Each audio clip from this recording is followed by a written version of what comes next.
Kirim senjata ke Ukraina, Rusia itu tanda NATO sudah siap berperang dengan kami.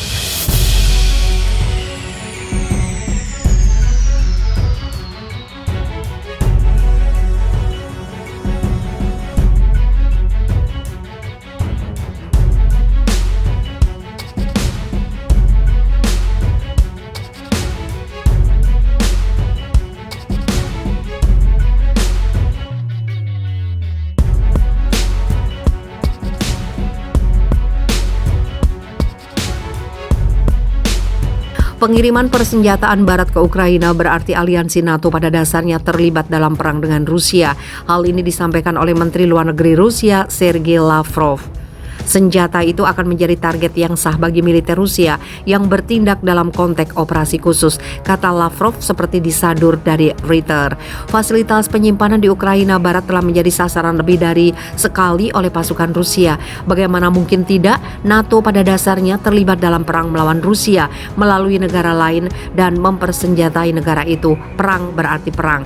Sebelumnya, Departemen Luar Negeri Amerika Serikat menggunakan deklarasi darurat yang pertama kali selama pemerintahan Biden untuk menyetujui kemungkinan penjualan amunisi senilai 160 juta dolar Amerika Serikat atau setara 2,38 triliun rupiah ke Ukraina. Persetujuan penjualan amunisi itu untuk membantu Ukraina mempertahankan diri terhadap invasi Rusia yang sedang berlangsung, kata Pentagon. Pemerintah Ukraina telah meminta untuk membeli berbagai senjata yang disebut sebagai amunisi tidak standar yang merujuk pada amunisi yang tidak sesuai dengan standar NATO.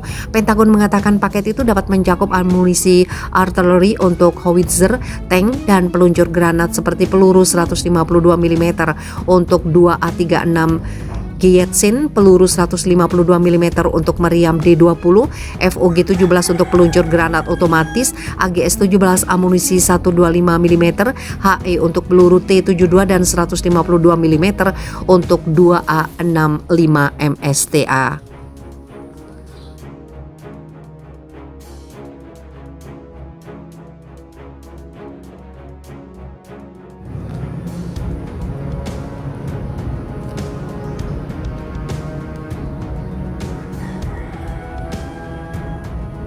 Rusia izinkan serangan ke pangkalan militer NATO yang bantu Ukraina. Perang Dunia Ketiga dimulai. Rusia melegalkan penyerangan pangkalan militer negara-negara NATO yang mendukung Ukraina. Serangan tersebut dilakukan untuk memutus rantai logistik dan persenjataan kiriman NATO ke Ukraina. Muncul kekhawatiran sikap Rusia tersebut akan benar-benar memicu terjadinya Perang Dunia Ketiga. Dilansir dari Daily Mail, Rabu 27 April, keputusan tersebut diungkapkan oleh juru bicara Kementerian Luar Negeri Rusia, Maria Zakharova. Ia menyatakan bahwa Rusia dapat mengizinkan serangan terhadap negara NATO yang menyediakan senjata ke Ukraina. Apakah kita memahami dengan benar bahwa demi mengganggu logistik pasukan militer, Rusia dapat menyerang sasaran militer di wilayah negara-negara NATO yang memasok senjata ke rezim Kiev, kata Zakharova. Bagaimanapun ia secara langsung menyebabkan kematian dan pertumpahan darah di wilayah Ukraina. Kata-katanya muncul setelah Menteri Angkatan Bersenjata Inggris James Heappey mengatakan bahwa Inggris mendukung serangan udara Ukraina pada infrastruktur Rusia. Dia menambahkan bahwa akan senjata Inggris sepenuhnya sah digunakan dalam serangan semacam itu. Namun pernyataannya ditanggapi negatif oleh Kremlin dengan Kementerian Pertahanan menuduhnya melakukan provokasi. Moskow juga memperingatkan bahwa pihaknya akan bersiap untuk menyerang balik pusat pengambilan keputusan di Kiev sebagai pembalasan, bahkan jika diplomat Barat hadir. Hal itu disampaikan setelah Kepala Departemen Pertahanan Amerika Serikat Lloyd Austin kemarin mengatakan bahwa retorika ancaman perang nuklir Moskow sangat berbahaya dan tidak membantu. Selama kunjungan ke Jerman, dia membalas ucapan diplomat Rusia Sergei Lavrov yang mengatakan bahwa para pemimpin Barat mempertaruhkan Perang Dunia Ketiga dengan memasok senjata berat ke Ukraina. Retorika semacam itu sangat berbahaya dan tidak membantu, kata Austin. Tidak ada yang ingin melihat perang nuklir terjadi. Ini adalah perang di mana semua pihak kalah. Retorika berbahaya itu jelas tidak membantu dan sesuatu yang tidak akan kita lakukan.